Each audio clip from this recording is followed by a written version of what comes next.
I honestly can't believe I messed up another cook. This was supposed to be the easy cook that saved my upload schedule of scheduling once a week on Fridays, but it turned out to be quite opposite of that. I messed up my brisket earlier this week, and so I decided to buy some New York strip steaks from Publix and decided to do a quick cook so I can do a quick tutorial on how to cook a steak. However, I messed up so many times that I figured I would change the style of my videos into what not to do when cooking a steak.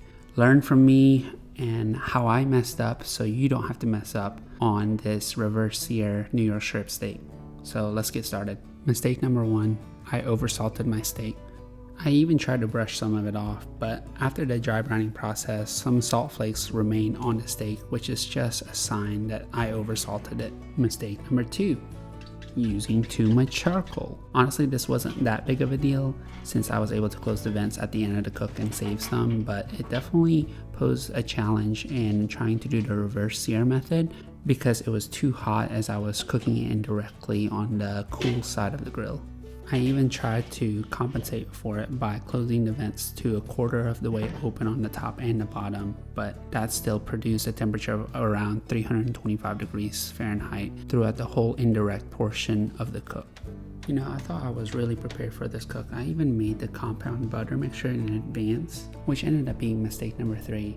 I wanted to baste my steak, but it ended up flaring up the steaks, as you guys will see later on in this video, and it ended up burning the butter on top of the steak. So definitely not going to be my process moving forward as far as grilling a steak on a charcoal grill. I even put in 2 different temperature probes to have a close eye on the temperatures of the steaks. But all of that was for naught. So for some context, I wanted to cook 2 New York strip steaks for me and my wife. My wife is pregnant, so I wanted to cook it to medium well, and I wanted mine medium rare. I feel like that was the goal of the cook, where the white probe or the light probe is going to be her steak and the dark probe is going to be my steak. So everything was going to plan. I put the fat cap towards the slow and sear, which was hopefully going to render the fat. I put the butter over the charcoals because there was no room where the steaks were, and ended up burning the butter. So that's mistake number 4. Mistake number 5 was pulling off the steak way too late in the process. I pulled it at around 135 degrees, and for a medium rare that's pretty much done. So I should have definitely pulled it off at around 120 or 115 degrees because the searing process added an additional 15 to 20 degrees of doneness to the steak. You know, I wish that was the end of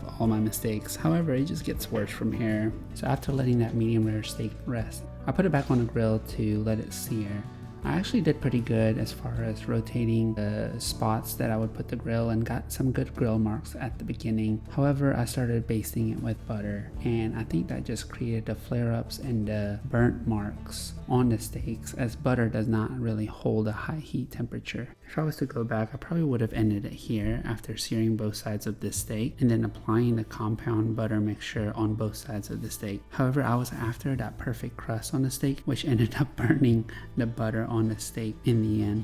Honestly though, that medium rare steak that I was going for ended up being medium well, which wasn't too bad in the grand scheme of things because I could just give it to my wife. However, wait until you see the one that was supposed to go to medium well.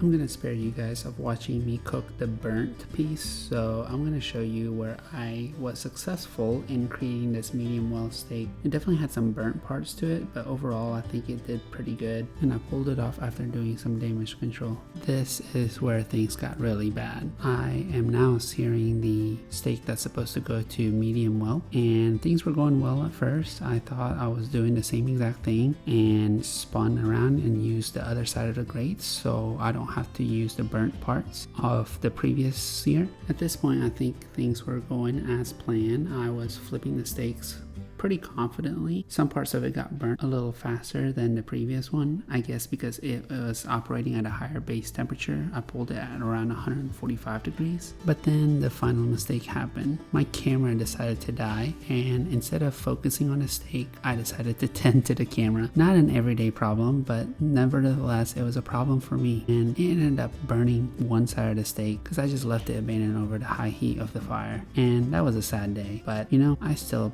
decided to make the best of it and finished off the cook by trying to salvage the other side of the steak. So first up, I'm slicing the medium rare piece, or what was supposed to be medium rare at least. Perfect medium well. Oh gosh. This was just burnt.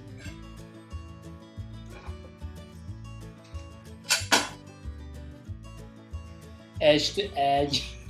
Well done.